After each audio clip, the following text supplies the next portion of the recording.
My dear students, आज हम discuss करने जा रहे हैं next colligative property, elevation in boiling point, मतलब क्वथनांक का उन्नयन। एलिवेशन इन बॉइलिंग पॉइंट पे हम डिस्कस करें, इससे पहले हम ये जान लेते हैं कि बॉइलिंग पॉइंट क्या होता है। What is the boiling point of liquid? My dear, boiling point of a liquid is the temperature at which vapor pressure of liquid becomes equal to 1 atmospheric pressure. अर्थात किसी द्रव का क्वथनांक वह निश्चित ताप है जिस पर उसका वाष्प दाब यानी कि वेपर प्रेशर वायुमंडलीय दाब के बराबर हो जाता है। ये बॉइलिंग पॉइंट एक फिजिकल कांस्टेंट है, एक भौतिक स्थिरांक है और द्रवों के जो क्वथनांक हैं वो 1 atm यानी एक वायुमंडलीय दाब पर निर्धारित किए गए हैं। वाटर यानी कि जल का जो बॉइलिंग पॉइंट है 100 डिग्री सेंटीग्रेड, ये 100 डिग्री सेंटीग्रेड बॉइलिंग पॉइंट है 1 एटमॉस्फेरिक प्रेशर पर। यदि हम एटमॉस्फेरिक प्रेशर और वायुमंडलीय दाब को इंक्रीज कर दें या डिक्रीज कर दें तो जो लिक्विड है उस लिक्विड का जो बॉइलिंग पॉइंट है वो भी इंक्रीज या डिक्रीज हो जाता है। मैंने आपको बताया कि ये फिजिकल कांस्टेंट, ये भौतिक स्थिरांक हैं, इनकी जो वैल्यू होती हैं these are sharp and constant, ये तीक्ष्ण और निश्चित होती हैं और in the presence of impurity, अशुद्धियों की उपस्थिति में इनमें वेरिएशंस आते हैं और जनरली बॉइलिंग पॉइंट्स में इंक्रीजमेंट होता है, थोड़ी सी वृद्धि हो जाती है। ठीक है। अब वाटर अगर आप चले जाएं तो जो हिल एरियाज हैं, जो पहाड़ों पर क्या होता है, पहाड़ों पर जल 100 डिग्री सेंटीग्रेड से पहले ही बॉयल होने लगता है। कारण क्या है कि वहां पे जो वायुमंडलीय दाब है, वहां पे जो एटमॉस्फेरिक प्रेशर है वो 1 atm से कम होता है। ठीक है। तो पहाड़ पर जो वाटर का बॉइलिंग पॉइंट है वो 100 से नीचे आ जाता है। उसका कारण वही है कि एटमॉस्फेरिक प्रेशर वहां पे कम होता है। और प्रेशर कुकर को आप जानते हैं, प्रेशर कुकर में जो है प्रेशर जो है सरफेस पर वाटर की वो इंक्रीज हो जाता है, बढ़ जाता है और 1 atm से भी ज्यादा हो जाता है। और प्रेशर कुकर में जो वाटर है उसका बॉइलिंग पॉइंट 100 डिग्री सेंटीग्रेड से भी ज्यादा होता है। अर्थात प्रेशर कुकर में चीजें जल्दी गल जाती हैं, दाल जल्दी गल जाती है। उसका कारण ही ये होता है कि उसमें जो वाटर है वो 100 डिग्री सेंटीग्रेड से अधिक ताप पर उबलता है, यानी कि जो वाटर का टेम्परेचर है वो 100 डिग्री से भी अधिक हो जाता है। ठीक है। ये तो बात हुई बॉइलिंग पॉइंट की, यानी कि क्वथनांक क्या है। अब हम बात करेंगे एलिवेशन यानी कि उन्नयन पर। देखिए, किसी भी सॉल्वेंट में जब आप नॉन वोलेटाइल सॉल्यूट डिसॉल्व करते हैं तो उसका वेपर प्रेशर डिक्रीज हो जाता है, यानी कि वेपर प्रेशर में डिप्रेशन आ जाता है, अवनमन हो जाता है, लोअरिंग हो जाती है, यानी उसका वाष्प दाब घट जाता है। तो due to lowering of vapour pressure, वाष्प दाब में अवनमन के कारण जो बॉइलिंग पॉइंट ऑफ सॉल्यूशन है वो इंक्रीज हो जाता है। यानी कि जो सॉल्यूशन का बॉइलिंग पॉइंट है it is always greater than solvent. विलयन का क्वथनांक विलायक के क्वथनांक से हमेशा अधिक होता है। ठीक है। तो ये जो डिफरेंस आता है, the difference between boiling point of solution and pure solvent at a certain pressure is known as elevation in boiling point। तो विलयन और विलायक के क्वथनांकों का जो अंतर होता है उसे हम कहते हैं एलिवेशन इन बॉइलिंग पॉइंट, यानी कि क्वथनांक का उन्नयन। ठीक है। किस प्रकार से समझे, मैं आपको बता रहा हूं, किसी विलायक में कोई अवाष्पशील पदार्थ यदि आप डिसॉल्व करते हैं तो उसका जो वेपर प्रेशर है वो कम हो जाता है। ठीक है। लोअरिंग ऑफ वेपर प्रेशर, वाष्प दाब अवनमन के कारण क्या होगा, boiling point of solution increase हो जाता है, विलायक के क्वथनांक से अधिक होगा विलयन का क्वथनांक। ठीक है, और ये जो डिफरेंस होता है, ये जो अंतर है, ये कहलाता है क्वथनांक का उन्नयन। ठीक हो गई बात। अब अगर मान लीजिएगा कि boiling point of pure solvent, यानी विलायक का जो क्वथनांक है उसे मान लिया हमने T, ठीक है, और बॉइलिंग पॉइंट ऑफ सॉल्यूशन हमने मान लिया TS, यानी ये विलयन का क्वथनांक हो गया, ये विलायक का क्वथनांक हो गया। तो एलिवेशन इन बॉइलिंग पॉइंट यानी कि क्वथनांक का उन्नयन क्या होगा? TS माइनस T, यानी विलयन और विलायक के क्वथनांकों का अंतर, जिसे आप रिप्रेजेंट करते हैं डेल्टा TB से।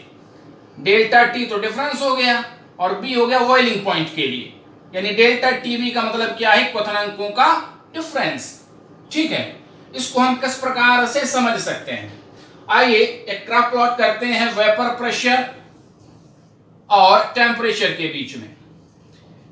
ऊपर की साइड में वेपर प्रेशर इंक्रीज हो रहा है और इस साइड में टेम्परेचर इंक्रीज हो रहा है। ठीक है, अब यहां पे ये जो वक्र है, ये जो लाइन आप देख रहे हैं, ये वाली, ये है सॉल्वेंट के लिए, सॉल्वेंट। ठीक है, और ये नीचे वाला क्या है? सॉल्यूशन के लिए। ठीक है, ये वेपर प्रेशर वक्र है किसके लिए? सॉल्वेंट यानी विलायक के लिए, और ये वेपर प्रेशर वक्र है सॉल्यूशन के लिए। ठीक है, किसी भी टेम्परेचर पे आप देख लें, मान लीजिए T टेम्परेचर की ही बात करें, T टेम्परेचर की अगर हम बात करते हैं, तो यहां पर जो सॉल्यूशन है उसका जो वेपर प्रेशर है वो कितना है? यहाँ पे PS है। ठीक है कि नहीं? PS, ये PS है। और इसी टेम्परेचर पर जो सॉल्वेंट है इसका वेपर प्रेशर है P। ठीक है, तो P माइनस PS क्या हो गया? P माइनस PS हो गया लोअरिंग ऑफ वेपर प्रेशर, यानी कि वाष्प दाब का अवनमन। और ये लोअरिंग ऑफ वेपर प्रेशर जितना ज्यादा होगा उतना ही डिफरेंसेस इनके बॉइलिंग पॉइंट में आएगा। ठीक है, अब बॉइलिंग पॉइंट क्या है? मैंने आपको बताया कि किसी लिक्विड का बॉइलिंग पॉइंट वो डेफिनिट टेम्परेचर है जब उसका जो वेपर प्रेशर है वो इंक्रीज होके कितना हो जाता है? एटमॉस्फेरिक प्रेशर, और ये डेफिनिट निर्धारित किया जाता है 1 atm पे। ठीक है, एक वायुमंडलीय दाब पे निर्धारित किए जाते हैं ये फिजिकल कांस्टेंट, ये भौतिक स्थिरांक। तो एक वायुमंडलीय दाब हो जाता है 1 atm हो जाता है जिस टेम्परेचर पर। अब देखिए T टेम्परेचर पर सॉल्वेंट यानी विलायक का जो वेपर प्रेशर है वो बढ़ के कितना हो गया? 1 atm। तो यहां पे टेम्परेचर T पे जो सॉल्वेंट है ये बॉइल होने लगेगा। ठीक है, और स्टेट चेंज हो जाने लगेगी, ये लिक्विड स्टेट से वेपर स्टेट में कन्वर्ट होना स्टार्ट हो जाएगा, अवस्था संक्रमण होगा, अवस्था परिवर्तन होने लगेगा, और इस लिक्विड में बबल्स जो है उठने आरंभ हो जाएंगे, बबल्स जो है दिखाई देने लगेंगे। ठीक है, तो ये T क्या हो गया? T हो गया boiling point of pure solvent. अब यहां पे देखिएगा टेम्परेचर T पे जो वेपर प्रेशर ऑफ सॉल्यूशन है वो यहां पर है, केवल यहां पे। अब इस वेपर प्रेशर को हमें इंक्रीज करके वायुमंडलीय जो है दाब तक ले जाने के लिए, 1 atm ले जाने के लिए हमें टेम्परेचर को इंक्रीज करना पड़ेगा। ठीक है, अब हम जैसे जैसे टेम्परेचर इंक्रीज करते हैं ये जो वेपर प्रेशर है इसका इंक्रीज होता चला जाता है। सपोज करिएगा टेम्परेचर TS पे इसका सॉल्यूशन का जो वेपर प्रेशर है वो 1 atm हो जाता है।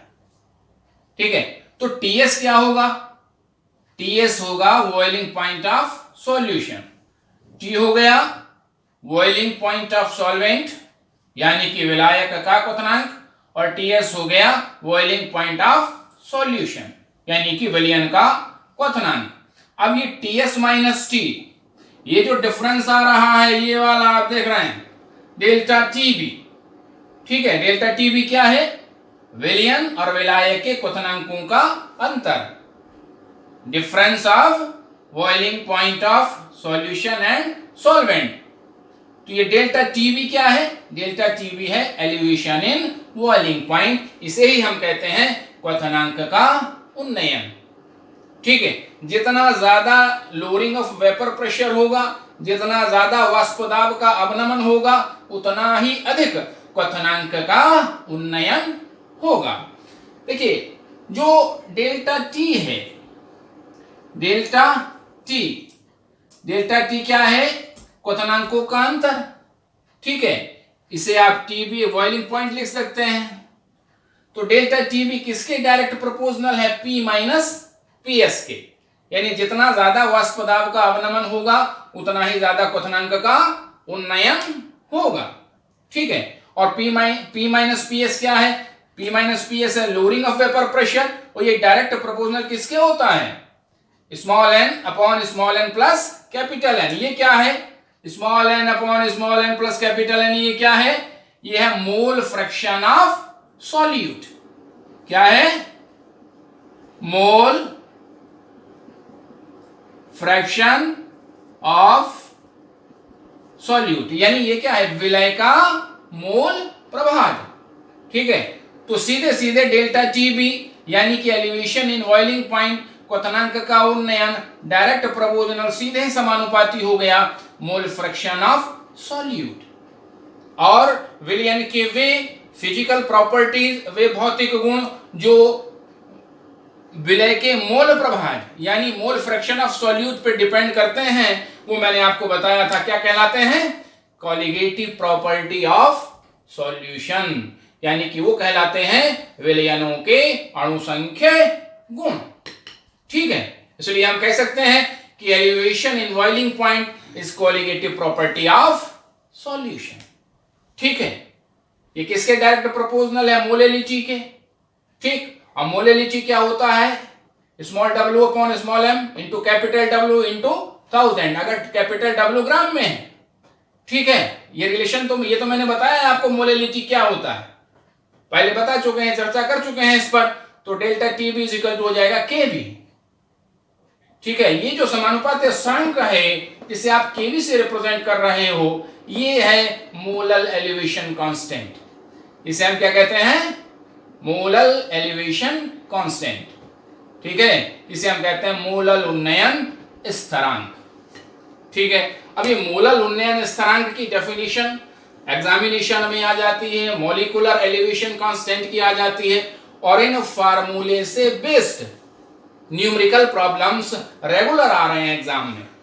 ठीक है, ये बहुत ही इजी होते हैं क्योंकि सीधे सीधे फार्मूला बेस्ड होते हैं। वैल्यू पुटअप कीजिए, वैल्यू लगाइए और आंसर आ जाता है, या तो स्मॉल एम या फिर के बी। ज्यादातर इन्हीं में से किसी न किसी को पूछता है एग्जामिनेशन में इनकी वैल्यूज कैलकुलेट करने के लिए। क्या है मोलल उन्नयन स्थिरांक? क्या है मोलल एलिवेशन कांस्टेंट?